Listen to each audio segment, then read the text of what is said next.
In this introductory chapter, we argue that the theoretical discussion in demography is shifting from a narrative emphasizing individual choice to a narrative focusing on social inequality. We outline how this book studies social inequality in the demographic life course from a comparative perspective.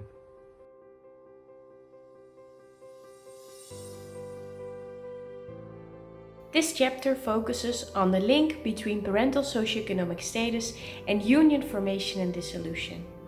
Young adults from high-status families enter their residential union at a later age and have a higher risk to dissolve this union compared to young adults from low-status families. However, the strength of this link between parental status and union formation and dissolution varies across countries, due to cultural, institutional, and economic country differences.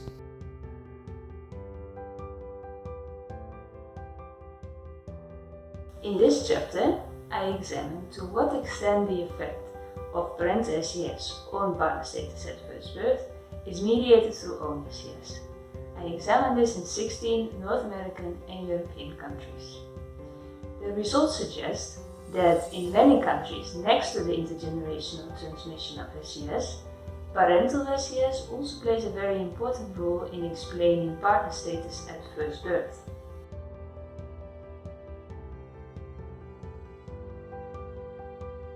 This chapter focuses on the linkages between socioeconomic background, family formation, and economic disadvantage.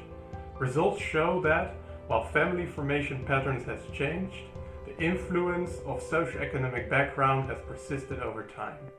This chapter also shows that family background continues to have some impact in young adulthood in terms of union formation patterns and income trajectories.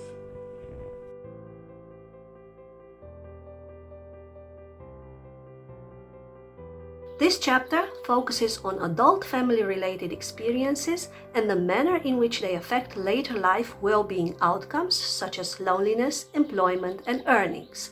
Next to revealing cross-national variation in these relationships, this chapter also explains how these differences depend on cultural norms and values regarding family-related behavior or the economic circumstances and opportunities available.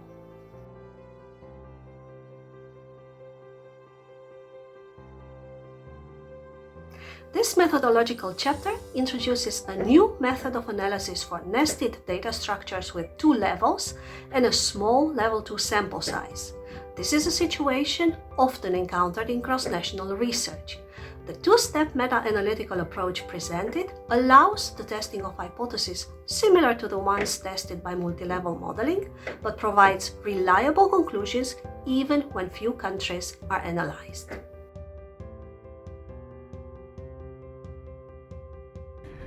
In Chapter 7, we propose the hidden Markov models as one of the main building blocks of life course generating models, and then discussed a few applications of these models in the domain of family formation, school-to-work transition, and its interactions.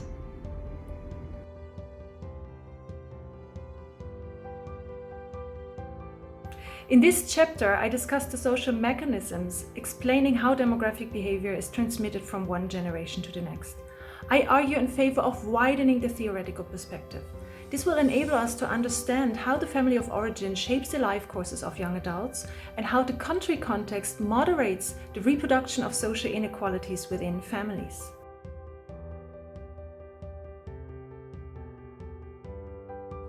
In this final chapter, I discuss what we have learned from the Conhope project and what our results imply for our understanding of the demographic life course. This life course is strongly stratified by social background, but the role of social background varies across countries. Social background matters least in countries where the options for individual expression are optimal.